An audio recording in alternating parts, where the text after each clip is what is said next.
नमस्कार, आप जुड़ चुके हैं दैनिक शिव टाइम से। मैं रश्मि शर्मा, कैमरामैन शुभम भगत के साथ। तो जो किसी भी तंजीम को चलाने के लिए या किसी भी तंजीम को कामयाब बनाने के लिए या उस तंजीम के अंदर इदारे में जितने भी लोग आते हैं उनकी समस्याओं का हल करने के लिए उसके लिए एक प्रतिनिधि और कमेटी का गठन होना बहुत ही अनिवार्य है। और बात करें जम्मू कश्मीर हाई कोर्ट की, तो हमेशा हर साल जो कि इलेक्शन होते हैं, प्रधान भी चुने जाते हैं और भी मेंबरान चुनकर आते हैं, ताकि जितनी भी विकला वहाँ पर इस समय अंडर प्रैक्टिस हैं या काम कर रहे हैं, जनता को सर्व कर रहे हैं, उनकी जितनी भी समस्याओं कम से कम बार के जो प्रधान चुने जाते हैं उनके माध्यम से उनका हल हो। और जिस तरह से आप जानते हैं कि इस बार जो इलेक्शन होने थे मार्च के मंथ में, यानी कि जो नोटिफिकेशन आई थी उस नोटिफिकेशन को डेफर कर दिया गया। उसी विषय में आज हमारे साथ बात करने जुड़ चुके हैं Jammu and Kashmir high court के सीनियर एडवोकेट शेख शकील जी। किसी भी तारुफ के मोहताज नहीं, हमेशा उन मुद्दों को उजागर करते हैं, उन चीज़ों को सामने लेकर आते हैं जिनका कहीं ना कहीं जनता के साथ हित जुड़ा हो। सर, आपका हमारे फिर से दैनिक शिव टाइम में बहुत बहुत स्वागत है। शुक्रिया शुक्रिया रश्मि जी, आपका बहुत। क्या कहेंगे सर, जिस तरह से इलेक्शंस होने जाने थे और 24 को उसका रिजल्ट भी आना था और ये इलेक्शंस डेफर हो जाते हैं, क्या कहेंगे इसके बारे में कि कितना ज़रूरी था इलेक्शन होना?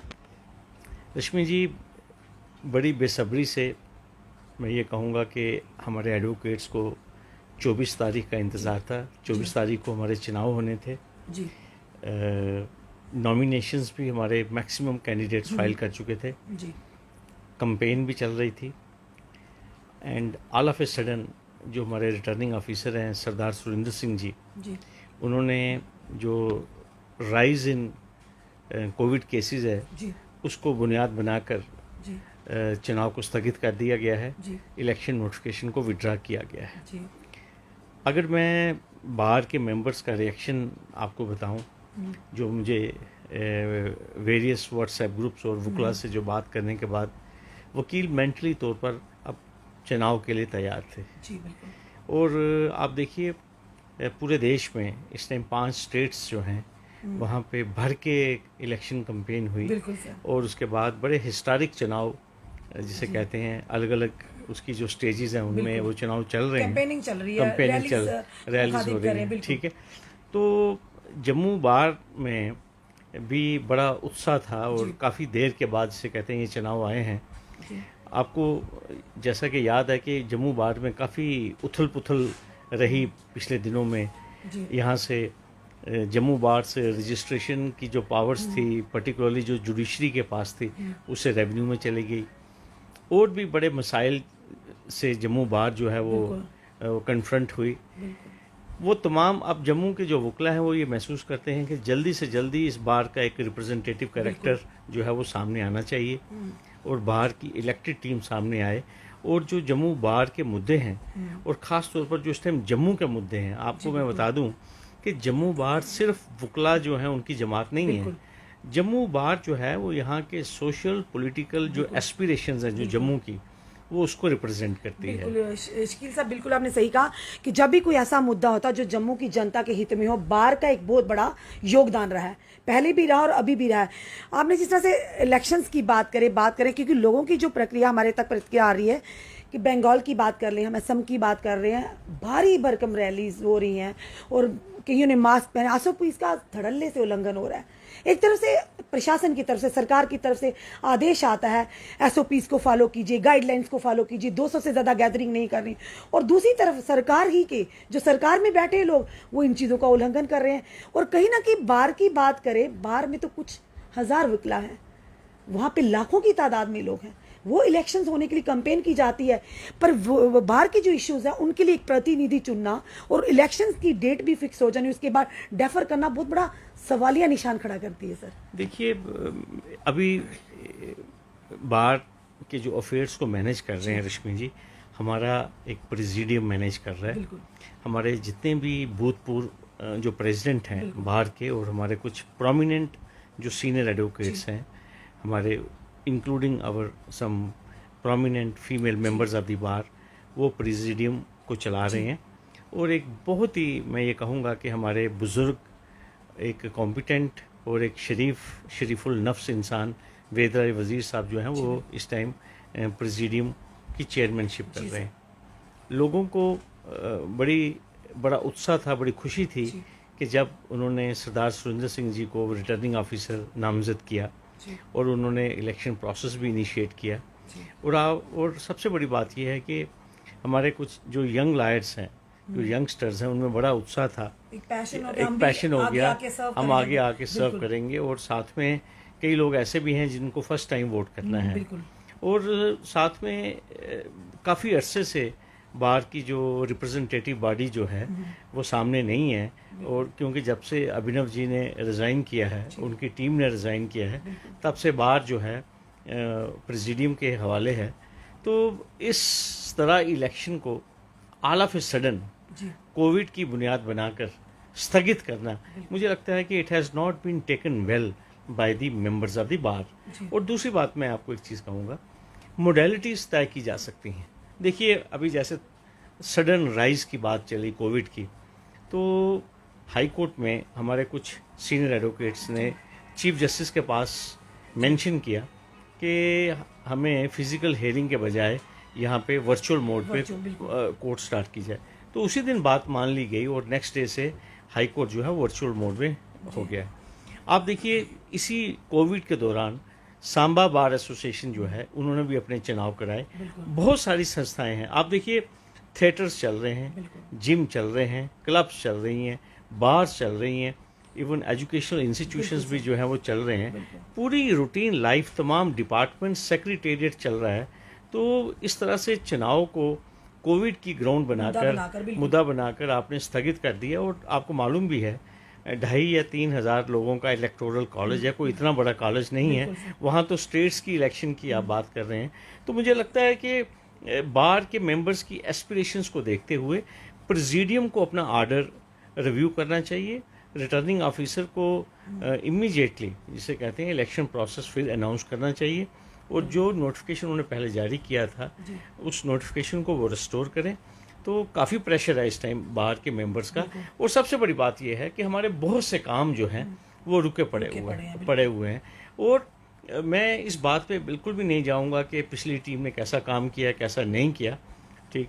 लेकिन मैं एक चीज़ ज़रूर कहूँगा कि इस वक्त हमें बार को एक मजबूत लीडरशिप की ज़रूरत है, और बार को नहीं, क्योंकि जो बार की लीडरशिप है वो जम्मू को भी लीड करती है।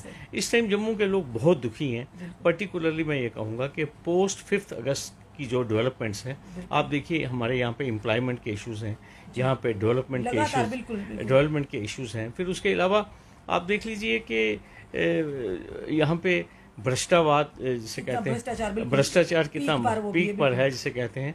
ट्रांसपोर्ट इंडस्ट्री बिल्कुल वैसे ही चल रही जैसे पहले चल रही थी। जो वायदा किया गया था जनता से कि यहाँ पर बड़ी बड़ी इंडस्ट्रीज आएंगी, रोजगार मिलेगा, पर शकील साहब, आपने भी काफ़ी सारे केसेस सामने लाए हैं और काफ़ी लोगों की मदद भी की है, कोई दुराहे नहीं है। आज आप देख रहे हैं कि कम से कम भी 2.25 महीने से लगातार CISF के और BSF के एस्पिरेंट से बच्चे लगातार भाजपा हेडक्वार्टर के बाहर बैठे हुए हैं। अब आहिस्ता आहिस्ता वो वहाँ से सरकते सरकते कल कच्ची छोनी तक आए। आज उनका प्रोटेस्ट होने जा रहा है, यहाँ पे बख्शीनगर में होने जा रहा है। यानी कि 2.25 महीने का बहुत बड़ा अरसा होता है लगातार आपके सामने। आपकी एक तरफ से बात करते हो युवाओं की, और दूसरी तरफ से वही युवा है, उनके साथ वायदा करके वायदा खिलाफी की है। आखिर जनता जाए तो जाएगा। PHE वाले, उनके साथ अपने मैनिफेस्टो में रखा था भाजपा ने कि हम हमारी सरकार आते ही आपके फैसले मसले हल होंगे। वो लोग अलग से भूख हड़ताल पे लगातार बैठे। आखिर क्या हो रहा है, समझ नहीं आ रहा है। देखिए, अपोजिशन जो है वो खामोश है, और अगर अपोजिशन मुद्दा कोई उठाती भी है, जिस दम से, जिस ज़ोर से अपोजिशन को बात करनी चाहिए, वो बिल्कुल बात नहीं हो रही। फिर उसके अलावा आप ये देख लीजिए, जो मुद्दे आपने, देखिए, भारतीय जनता पार्टी के हेडक्वार्टर के बाहर लोग धरने प्रदर्शन कर रहे हैं। आजकल वेन्यू जो है वो वहाँ शिफ्ट हो चुका है, ठीक है।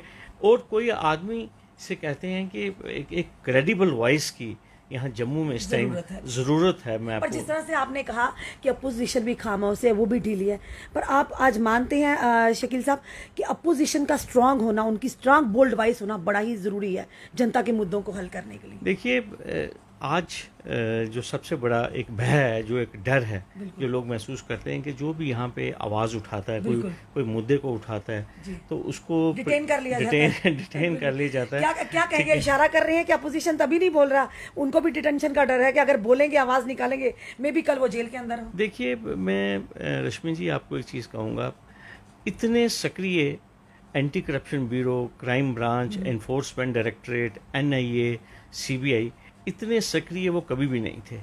और आपको यहाँ तो it is a buzz in the market कि अगर कोई लोगों का मुद्दा उठाएगा तो वो जेल जाने के लिए तैयार रहे जिसे कहते हैं। लेकिन मुझे लगता है कि इसी किस्म के क्राइसिस में जो है, आप भी तो उठाते रहते हैं, आपने तो ऐसे से यहाँ पे खुलासे किए हैं, शायद सरकार भी उसके बारे में नहीं जानती या सरकार के नाक के तले हो रहा है, तो आपके ऊपर इस तरह का प्रेशर है, दबाव नहीं बना सकते? देखिए बात तो करनी पड़ेगी। मैं आपको एक चीज़ कहूँगा, जमहूरी मुल्क है, देश है। आज आप देखिए, पहले भारतीय जनता पार्टी कहती थी कि हमें कांग्रेस मुक्त भारत, मैं तो कहूँगा इस टाइम कांग्रेस मुक्त नहीं, इस टाइम अपोजिशन मुक्त भारत जो है उस तरफ हम बढ़ रहे हैं। कोई बात करने के लिए तैयार नहीं है, ठीक है। और लोग, और ख़ास तौर पर मैं आपको जम्मू की बात करूँगा, हमारे डोगरास जो हैं ये इतने सादा हैं और इनमें बर्दाश्त का इतना मादा है। देख लीजिए 700 रुपये की रेत की जो ट्राली है वो 5,000 रुपये में लोग ले रहे हैं, 7,000 रुपये में ले रहे हैं, लेकिन लोग फिर भी उसको टॉलरेट कर रहे हैं। क्या क्या वजह है? शकील साहब से बोलना चाहिए, गवर्नमेंट ने माइनिंग पर बैन लगाया, पर आज की डेट में माइनिंग माफिया इतना सक्रिय है, किसी ना किसी आका का हाथ तो जरूर सर पर है कि जो 700 की ट्राली 7,000 में, और धड़ल्ले से रात को माइनिंग हो रही हर एरिया में। आप जाकर रात को कभी हम निकलते, पर प्रॉब्लम ये आती है कि पत्रकार भी वहां तक नहीं पहुंच पाते, क्योंकि ये लोग इस तरह के अपने पास हथियार रखते हैं। अगर कोई भी आवाज उठाता है या उठाने की कोशिश करेगा, मे भी दूसरे दिन उसके साथ कोई बड़ी घटना हो सकती है। ये भी एक सच्चाई है, कड़वी है बट है सच्चाई है कि माइनिंग माफिया, आखिर क्या वजह है, क्यों इतना लोगों के साथ, और जो गरीब लोग हैं जिनकी रोजी रोटी इन जिस तरह से ये ट्राले ट्रैक्टरों के रेता बेचकर, बचरी बेचकर, जिनके घरों के बच्चों की, वो लोग आज भूखे मर रहे हैं। पर माइनिंग माफिया जो है तो कौन लोग हैं, ये समझ नहीं चाह रहा है। देखिए रश्मि जी, आप इस शहर में, मैं आपके माध्यम से लेफ्टिनेंट गवर्नर साहब से ये गुजारिश करूँगा कि इस शहर में कुछ निष्पक्ष लोगों को आप छोड़ दें, जो रात को 9 बजे के बाद जितने भी ये रूट्स हैं जहाँ से ये माइनिंग होती है, आप देखेंगे कि मैं सिर्फ हज़ारों की तादाद में कहूँगा कि ये ट्रैक्टर ट्रालीज जो हैं ये तवी से ये जो माइनिंग मटेरियल है उसको लेके अलग अलग जगहों पे जाते हैं। ये मैं बहुत बड़ा सवालिया निशान है working of geology and mining department end of our police department, ठीक है। और मैं एक चीज़ आपको बड़े खलूस से कहूँगा, बड़े खुल के ये बात कहूँगा, बिना पुलिस की कनाइवेंस के ये माइनिंग गैर कानूनी हो नहीं सकती जिसे कहते हैं। और एक बार नहीं, हमारे कितने जर्नलिस्ट साथियों ने इवन रात को चोरी छुपे at the risk of their lifes उन्होंने वीडियोस बनाई हैं। मैंने कई बार जो दिन दहाड़े माइनिंग यहाँ रिवर तवी में हो रही है, मैंने उसकी वीडियोस अपलोड की हैं।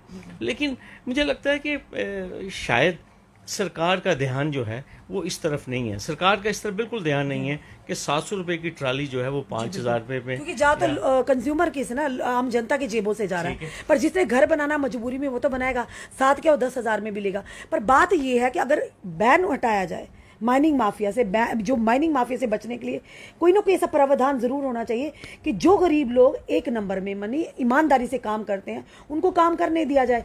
पर यहाँ पर तो उल्टा ही है शकील साहब कि जो गरीब है वो भूखा मार रहा है अपने ट्रैक्टर ट्रालियां घर में खड़ा करके, पर जो रात के अंधेरे में काम किया जाता है धड़ल्ले से, वो कौन लोग हैं, वो अभी तक समझ नहीं आया।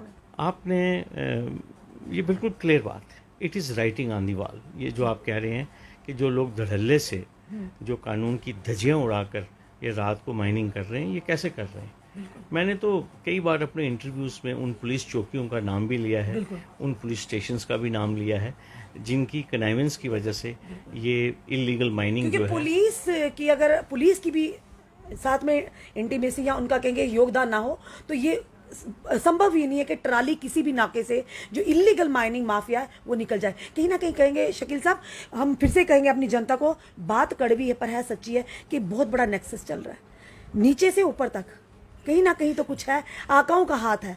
मे बी इस वीडियो के बाद क्या रिएक्शन होगा ये आप भी नहीं जानते, हम भी नहीं जानते, पर कहीं ना कहीं बहुत ही स्ट्रांग एक नेक्सस चल रहा है जो धड़ल्ले से लोगों की जेबों को लूटा जा रहा है। माइनिंग माफिया बहुत ही सक्रिय है जम्मू में और आंखों का हाथ जरूर है, चाहे वो कोई भी, चाहे किसी पुलिस डिपार्टमेंट का कहें चाहे एडमिनिस्ट्रेशन के लोग कहें, कुछ ना कुछ तो है इसमें। रश्मि जी, जो भी आपने कहा है ये 100% बिल्कुल सही है। और मैं आपको एक चीज़ फिर कहूँगा, जब तक लोगों को कानून का डर नहीं रहेगा। बिल्कुल आप देखिए दिन दहाड़े जम्मू में आजकल फायरिंग हो रही है। बिल्कुल आपने देखा कि गांधीनगर में अभी हफ्ता पहले, बिल्कुल ये चंद दिनों पहले आपने देखा किस तरह गोलियां बरसाई गई। बिल्कुल सर, ठीक है, तो इसके अलावा और भी जो क्राइम रेट है आपने देखा वो कितना बढ़ते जा रहे हैं, बढ़ता जा सुसाइड के केसेस सामने आ रहे हैं, सामने आ रहे हैं, चोरियों की वारदातें बढ़ी जा रही हैं। मैं आपको एक चीज़ कहूँगा कि उम्मीद तो ये की जा रही थी कि यूनियन टेरिटरी बनने से यहाँ पे लॉ एंड ऑर्डर जो है वो इम्प्रूव होगा इससे, बिल्कुल। लेकिन आप ये देख लीजिए वही चीज़ें जो पहले एक पॉलिटिकल यहाँ सरकारों में होती थी, ट्रांसफर इंडस्ट्री, आप देख लीजिए वही ट्रांसफर इंडस्ट्री आज भी चल रही है।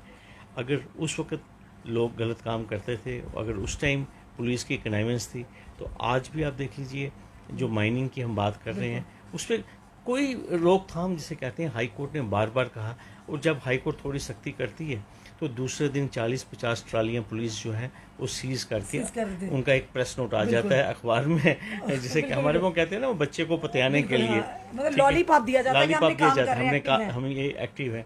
लेकिन जनता जो है हमारी ऐसी बात नहीं है, उसको सब समझ आता है। और मैं दूसरी बात एक चीज़ मैं आपके माध्यम से एक मैं कंसर्न एक्सप्रेस करना चाहता हूँ कि ऑनरेबल हाई कोर्ट के आर्डर की कोई सेंटिटी रहनी चाहिए, और ये मैं अपने ऑनरेबल चीफ जस्टिस साहब को और तमाम जज साहिबान को मैं ये चीज़ कहूँगा कि अगर कोई आर्डर पास किया जाता है और फिर उसके बाद अगर उसकी वायलेशन हाई कोर्ट के नोटिस में लाई जाती है, फिर मुझे लगता है कि उस आर्डर की इम्प्लीमेंटेशन होनी चाहिए, और वो तमाम लोग जो उसकी वायलेशन में इन्वॉल्व हो तो मुझे लगता है कानून के दायरे में उनका शिकंजा जरूर जो है वो कसा जाना चाहिए।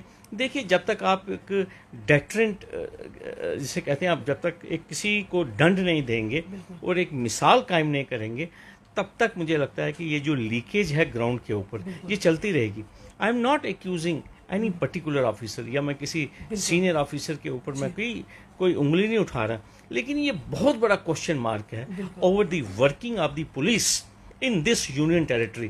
लगता है यह है जैसे कोई कानून की यहाँ पे रिस्पेक्ट नहीं है, division bench of JNK high court के आर्डर की रश्मि जी कोई रिस्पेक्ट नहीं है, और अल्टीमेटली एक सिग्नल क्या जा रहा है समाज में, सिग्नल यही जा रहा है कि भाई जो पुलिस करना चाहती है वो पुलिस कर रही है, जो माफिया चाहता है वो कर रहे हैं, वो चीजें हो रही हैं, दादागिरी है जिसे कहते हैं। बार बार देखिए, आप मुझे एक चीज बताइए, 2 साल से 3 साल से मैं भी वीडियोस अपलोड कर रहा हूँ, बता रहा हूँ एज ए रिस्पॉन्सिबल सिटीजन, मैं एज ए विजिलेंट सिटीजन मैं पुलिस के नोटिस में ला रहा हूँ कि भाई आप देख लीजिए ये गैर कानूनी काम है, जिसे कहते हैं हाई कोर्ट के आर्डर की रिस्पेक्ट होनी चाहिए। कंटेम्प्ट ऑफ कोर्ट होता है, पर फिर भी लोग धड़ल्ले से ये काम कर रहे हैं। ठीक है, अगर आपको लगता है कि भाई कहीं पे इस काम की वजह से अगर कुछ लोग इफेक्ट हो रहे हैं तो सरकार को हाई कोर्ट में जाना चाहिए। Government must apply for modification of that stay. Government को एक जिसे कहते हैं सर्वे कराना चाहिए, जो जियोलॉजिस्ट हैं या एक्सपर्ट्स हैं, कि ये जो माइनिंग बैन हुई है इसका क्या इम्पैक्ट है लोगों के ऊपर या आम जनता के ऊपर या रिवर के ऊपर, इसका क्या इम्पैक्ट हो रहा है। कोई सरकार की तरफ से एफर्ट भी नहीं है, और साथ में गैर कानूनी तौर के ऊपर सरकार माइनिंग भी करवा रही है। ये कोई समझ नहीं आ रही मुझे, बड़ी अजीब सा माहौल जिसे कहते हैं, एक असमंजस सी स्थिति जो है हर वो कोई बनी आज हुई है। सड़कों पर है। शकील साहब, आप एक सीनियर लॉयर हैं, आपसे एक बात जानना चाहेंगे। ये हमारा नहीं, ये उन लोगों का है जो 131 दिन से लगातार रणवेश्वर मंदिर में धर्म ट्रस्ट के एम्प्लॉइज लगातार अपनी मांगों को लेकर बैठे। उनकी एक ही मांग है, जिस तरह से आपने कहा CBI इंक्वायरी, यानी कि CBI anti corruption bureau, ACB भी बहुत सक्रिय है आजकल। जहां मन करता है, यानी जहां पे आदेश होते हैं रेड पड़ती है, और खास करके इसमें देखा गया कि गरीब तबका भी ज़्यादा उसको उस पर शिकंजा कसा जाता है। जब वो लोग लगातार मांग कर रहे हैं कि घोटाले हुए हैं, जितने भी जम्मू के मंदिर हैं उनकी देख रेख, उनकी धरोहरें बिल्कुल दिन ब दिन लुप्त होती जा रही है, उस तरह से देख रेख नहीं हो रही। वो चाह रहे हैं कि श्री माता वैष्णो देवी जो श्राइन बोर्ड है उसके अंदर इन सारे मंदिरों को लाया जाए, ताकि जिस तरह से हमारा माता वैष्णो देवी के मंदिर की देख रेख की जो आज हर कोई देखना चाहता, वहाँ पहुँचना चाहता, उसी तरह से ये मंदिर द्रोहें भी हमारी कायम रहे। तो उस चीज़ को ना ही लेफ्टिनेंट गवर्नर, गवर्नर इंतजामिया ध्यान दे रही है, ना कि यहाँ की सरकार, ना यहाँ की एडमिनिस्ट्रेशन। तो क्या कहेंगे, आखिर क्या है इसके बीच का? कहीं ना कहीं बहुत बड़ी एक लीड निकलेगी अगर ये होगा। किसी के हाथ पे भी, गिरेबान पे भी हाथ पड़ सकता है, क्योंकि उन्होंने कहा कि हमारी ज़मीनों को, मंदिरों की ज़मीनों को इलीगली वे से इंटरेस्टीज के द्वारा बेचा गया है। काफ़ी बड़े घोटाले हैं। तो क्या कहेंगे इसमें कि वाकई उन लोगों की सही मांग है या होनी चाहिए, इसकी मंदिरों को आना चाहिए श्री माता देवी श्राइन बोर्ड के ट्रस्ट के अंदर? रश्मि जी, आप देखिए, जितने भी लोगों के खिलाफ कार्रवाई अभी इन्फोर्समेंट डायरेक्टरेट हो गया, एनआईए हो गई, सीबीआई हो गई, विजिलेंस क्राइम, आप देखिए ये सिलेक्टिव कार्रवाई है, सिलेक्टिव बेसिस। ऐसे लगता है कि जैसे ना कोई टास्क दिया गया है, एक लिस्ट दी गई है कि इन लोगों को आपने वैक्सीन लगानी है, या जो आवाज उठाएगा सरकार के खिलाफ तो उनको टारगेट। जैसे हम बात करेंगे अपने लाल सिंह जी, चौधरी लाल सिंह जी ने काफ़ी खुलासे भी किए, उन्होंने आवाज़ उठानी शुरू की तो उनके ऊपर सीबीआई रेड पड़नी शुरू हो गई। और आपने जब, सबसे बड़ा सवाल यहाँ खड़ा होता है शकील जी, एक वाहिद आप इंसान थे जिन्होंने डिप्टी सीएम रह चुके, जिनकी बात हम करेंगे, उन्होंने, उनके ऊपर आपने, निर्मल सिंह जी, जो उन्होंने इतना भी लिहाज नहीं किया, कोर्ट के ऑर्डर के बाद भी अवहेलना हुई है और धज्जियां उड़ाई गई है सामने। क्यों उन पर एक्शन नहीं होता, इन नेताओं पर, जो देश की सेना है, जहाँ पर सिक्योरिटी रीजन भी है, वहाँ अपना घर बनाते हैं? और क्या कहें कि कितना खतरा है ऐसे लोगों की वजह से देश को, देश के लोगों को, देश की सेना को। उसके ऊपर कोई एक्शन नहीं किया, क्यों? वो भाजपा से ताल्लुक रखते थे, ये बड़ा सवालिया निशान है। रश्मि जी, मैं आपको बताऊं कि हमारा नगरोटा में, बन गांव में, बिल्कुल, हमारा एम्युनिशन डिपो है जी। एम्युनिशन डिपो की दीवार के 1000 यार्ड, मीन्स के 1000 यार्ड के अंदर जो है वो प्रोहिबिटेड एरिया होता है, उसमें आप कंस्ट्रक्शन जो है वो नहीं कर सकते। लेकिन 500 या 450 मीटर दूर उस दीवार से डॉक्टर निर्मल सिंह साहब ने एक आली शानदार एक महल जो है उसकी तामीर की। 2 साल भारतीय सेना जो है वो चिट्ठियां लिखती रही डिविजनल एडमिनिस्ट्रेशन को, डिस्ट्रिक्ट एडमिनिस्ट्रेशन को और नगरोटा पुलिस को और तहसीलदार नगरोटा साहब को कि इस काम को बंद करवाइए, ये अनऑथोराइज कंस्ट्रक्शन है। आप देख लीजिए, फिर उसके बाद आपने सही वजह फरमाया, मामला हाई कोर्ट में भी गया, इंडियन आर्मी हाई कोर्ट में भी गई, वहाँ से भी स्टे हुआ, उस स्टे को इम्प्लीमेंट नहीं किया गया। फिर उसके बाद इंडियन आर्मी ने 2 कंटेम्प्ट याचिकाएं भी दायर की, उसमें भी नोटिस इशू हुआ, लेकिन कोई रिस्पेक्ट नहीं है। और अब देखिए, मजेदार बात यह है, वहाँ कार्रवाई नहीं होगी। आपने सही कहा, क्यों? क्योंकि वो भारतीय जनता पार्टी के टाल लीडर हैं, बहुत बड़े लीडर हैं। शर्म आती है ना, एक तरफ से आप बात करते हो बड़ी बड़ी सेना हमारी रक्षा करती, सेना के लिए हमारी जान, सेना हमारी शान है, वहीं दूसरी तरफ आप पूरी सेना को खतरे में डालते हो। ये, और साथ ही साथ कहेंगे हमारे ऑनरेबल कोर्ट का भी आप उनकी भी अवहेलना करते हो, यानी उनके ऑर्डर्स की आप धज्जियां उड़ाते हो। तो क्या कहेंगे, शर्म नहीं आती ऐसे नेताओं पर, ऐसी सरकारों पर? एक तरफ से या तो बात करो तो बात को पूरी करो।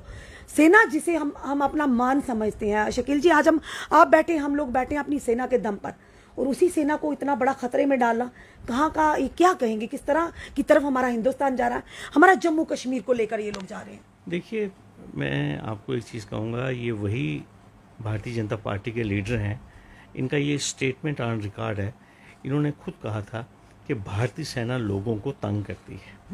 ये डॉक्टर निर्मल सिंह साहब का बयान है। उन्होंने कहा था भारतीय सेना जो शहरी लोग हैं, जो निवासी हैं, उनको तंग करती है। और दूसरी बात मैं आपको कहना चाहता हूँ कि बिल्कुल खामोशी है, जिसे कहते हैं, इस मुद्दे के ऊपर भारतीय जनता पार्टी की तरफ से, भारतीय सरकार की तरफ से मुकम्मल खामोशी है। और दूसरी बात मैं आपको एक चीज़ कहूँगा, आप देख लीजिए, जम्मू कश्मीर बैंक की मैं बात करूँगा, जम्मू कश्मीर बैंक ने भी सिलेक्टिव ऑपरेशन स्टार्ट किए हुए हैं। जितने भी लोग जो पिछली सरकारों का हिस्सा थे, उनको टारगेट किया जा रहा है। लेकिन मैं बार बार आपको कह रहा हूँ कि जो लोग भारतीय जनता पार्टी से जिनका ताल्लुक है, उनके अकाउंट्स क्यों नहीं चेक किए जा रहे? वो भी डिफॉल्टर हैं, उनके अकाउंट्स भी एनपीए हुए हैं। मैं बार बार लिंक रोड शाखा जम्मू का मैं जिक्र करता हूं, जहां पे हिमगिरी इंफ्रास्ट्रक्चर प्रोजेक्ट कंपनी ने करोड़ों रुपए का लोन लिया एक माइक्रो हाइडल प्रोजेक्ट एस्टेब्लिश करने के लिए चंबा डिस्ट्रिक्ट हिमाचल प्रदेश में, जिसमें भारतीय जनता पार्टी के सीनियर लीडर कविंदर जी, जिसमें डॉक्टर निर्मल सिंह, उनकी मिसिज और साथ में हमारे सिटिंग एमपी जुगल किशोर जी और भी लोग शामिल हैं। वो अकाउंट करोड़ों रुपए का एनपीए हो चुका है। ठीक है, राइट टू इन्फॉर्मेशन के तहत भी उसकी सूचना बैंक से मांगी गई, लेकिन छिब्बर साहब ने कभी भी वो इन्फॉर्मेशन शेयर नहीं की। क्यों? क्योंकि उनको चौथी एक्सटेंशन जो है एज ए चेयरमैन मिल चुकी है, क्योंकि इन्हीं चीजों को छुपाने में मिली, इन्हीं चीजों को छुपा, हाँ, बिल्कुल। क्योंकि वो सिलेक्टिव ऑपरेशन कर रहे हैं ना, क्योंकि ऑपरेशन अगर करना है तो सिर्फ हिलाल राथर के खिलाफ करना है, स्कोर सेटल करने हैं तो हिलाल राथर के खिलाफ स्कोर सेटल करने हैं। लेकिन अगर कार्रवाई, अगर आप इस टाइम एक तलवार रखें तो हम भी आपको कहेंगे कि आप निष्पक्ष काम कर रहे हैं, लेकिन जब आप हर जगह आप सिलेक्टिव ऑपरेशन कर रहे हैं, आप पॉलिटिकली स्कोर सेटल कर रहे हैं अपने पॉलिटिकल अपोनेंट्स के साथ, तो कार्रवाई करनी है तो फिर आप हिमगिरी इंफ्रास्ट्रक्चर के खिलाफ भी तो कार्रवाई करें ना, फिर मैं मानूंगा। और बहुत बड़ा स्कैम निकल कर तो सामने आप मुझे एक चीज बताइए कि R.K. छिब्बर साहब में ऐसी कौन सी खूबी है कि वो चौथी दफा उनको एक्सटेंशन दी गई है, जबकि भारतीय सरकार और जम्मू कश्मीर की सरकार बार बार यहाँ सर्कुलर निकालती है कि हम एक्सटेंशंस को डिस्करेज करेंगे, हम यंग ब्लड को चांस देंगे, आगे इतनी एम्प्लॉयमेंट है। क्या जम्मू कश्मीर बैंक की मैनेजमेंट में और कोई ऑफिसर नहीं है जो चेयरमैन नहीं बन सकता? तो ये अपने हिसाब से जिसे कहते हैं चीज़ों को चलाना चाहते हैं। और इससे इशारा क्या जाता है? इससे इशारा ये चाहता है कि ये जो भ्रष्टाचार के खिलाफ आपने जो जंग छेड़ी हुई है, ये सिर्फ एक सिलेक्टिव दिखावा है, और ये सिलेक्टिव है। आप अपने लोगों, जो लोग आपके अपने लोग हैं, अगर वो इंडल्ज कर रहे हैं क्रिमिनल मिसकंडक्ट में, उनके खिलाफ कोई कार्रवाई नहीं होगी, लेकिन जो आपके पॉलिटिकल अपोनेंट हैं या आपके खिलाफ जो आवाज उठाएंगे, आप देखिए डॉक्टर निर्मल सिंह के खिलाफ कोई कार्रवाई नहीं होगी, लेकिन चौधरी लाल सिंह के खिलाफ कार्रवाई होगी। आपने अगर, I am not defending Chaudhary Lal Singh, लेकिन आप सिमिलर कार्रवाई जो है वो डॉक्टर निर्मल सिंह के खिलाफ भी करें। आपने अभी तक उनको कोई शो काज नोटिस नहीं दिया कि भाई आपने क्यों एक प्रोहिबिटेड एरिया में कंस्ट्रक्शन की है, तो आपको लगता नहीं ये दोहरे मापदंड है? बिल्कुल राजनीति के दौरे पर क्या कहना चाहेंगे शकील जी जाते जाते हमारी जनता को, क्योंकि आप जब भी कोई बात करते हैं आप तथ्यों के आधारों पर करते हैं और हमेशा जनता के हित की बात की, और कहीं ना कहीं सरकार और यहाँ के एडमिनिस्ट्रेशन को आपने एक आईना दिखाया है। मे भी उस आईने में अपनी तस्वीर ना देख पाते हो, पर जनता जरूर देखती है। क्या कहेंगे? मैं जनता से ये अपील करना चाहता हूँ कि आंखें खोलें। जी देखिए, अपोजिशन की कुछ मजबूरियां हो सकती हैं, मैं आपको साफ बात कहूँगा। आप देखिए, जब महंगाई होती थी तो भारतीय जनता पार्टी के लीडर अपने गले में सब्जियां और प्याज डाल के और हाथों में सिलेंडर उठा के चलते थे। आज ये काम भारतीय जनता पार्टी, जो अपोजिशन जो पार्टीज हैं, उनको ये काम खुल के, आज इतनी महंगाई, आप देखिए पेट्रोल की कीमत कहाँ पहुंच चुकी है। और दूसरी बात मैं आपको जो कहना चाहता हूँ, मेरी उन तमाम लोगों से जो कि सोशल एक्टिविस्ट हैं, जो पॉलिटिकल वर्कर्स हैं, कि वो एक डेमोक्रेटिक तरीके से जनता की आवाज़ उठाएं। उनको डरना नहीं चाहिए। ऐसा अभी डिक्टेटरशिप जो है वो भारत में नहीं है, मैं आपको एक बात साफ कहूँगा। हालांकि लगता ज़रूर है कि डिक्टेटरशिप है, लेकिन अभी इतना अंधेरा जो है वो नहीं है। लोगों को अपने मुद्दे उठाएं, चाहे, और सबसे बड़ी बात, मैं सराहना करता हूँ सोशल मीडिया की। आप जैसे जो पोर्टल्स हैं जो जनता की आवाज़, देखिए आपने मुझे मेरा इंटरव्यू लेने से पहले ये नहीं कहा कि शकील जी आप ये बात करिएगा और ये बात, मैंने ऐसे भी यहाँ पे चैनल्स देखे हैं जो इंटरव्यू शुरू होने से पहले कह देते हैं शकील जी फलां बंदे के, फलां अफसर के खिलाफ, फलां पॉलिटिशियन के खिलाफ आप बात नहीं करेंगे। लेकिन ऐसी कोई बाधा नहीं है। इसलिए मैं आपसे ये चीज़ कहना चाहता हूँ, freedom of speech and expression वो इस देश में अभी भी फंडामेंटल राइट है, और इंशाल्लाह रहेगा।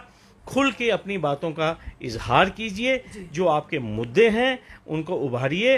भारतीय सरकार कहती है कि जम्मू कश्मीर के लिए हमारे पास फंड्स की कोई कमी नहीं है। तो फिर मैं ये समझता हूं कि अगर कोई अफसर ये कहता है कि हमारे पास फंड्स नहीं है, इसका मतलब ये है कि या वो जम्मू कश्मीर की जनता से पहुंचे नहीं है या वो पहुंचाना नहीं चाहते। मुझे बस ये कहना है। धन्यवाद सर हमारे साथ जुड़ने के लिए। दोस्तों, ये थे हमारे साथ senior advocate Jammu and Kashmir high court के शेख शकील जी। हमेशा जनता के मुद्दों को लेकर आज जो जितनी भी वार्ता हो, कहीं ना कहीं जो भी समय दैनिक शिफ्ट टाइम के माध्यम से हमें देख रहे हैं, इस वीडियो को ज़्यादा से ज़्यादा शेयर करें। इस वीडियो के माध्यम से वो सच सामने लाया। कहीं ना कहीं ये सच कड़वा ज़रूर है, पर है सही बिल्कुल। और कुछ लोग ऐसे हैं जिनको इस वीडियो से प्रॉब्लम तो जरूर होगी, पर हमारा कर्तव्य है सच को दिखाना और सच को सामने लाना। कहते हैं government is by the people, of the people and for the people. पर ये किस तरह की सरकार है? इनकी सरकार घर से ही शुरू होती है और घर पर ही खत्म होती है। अगर ऐसा नहीं होता तो आज आम जनता सड़कों पर नहीं होती, आज आम जनता महंगाई की मार से नहीं जूझ रही होती, आज आम युवा बेरोजगारी और भुखमरी की कगार पर नहीं होता। बहुत बड़ा सवाल है। और इस तरह की सरकारें और जो कि अपने नेताओं को पूरा सटीक सर्टिफिकेट दे देती हैं कोर्ट के ऑर्डर्स का भी उल्लंघन करने के ऊपर। अगर सीबीआई की मांग होती है, सीबीआई की जांच होती है, उसमें भी कई बार ऐसा होता है इनोसेंट और गरीब लोग फंसते हैं।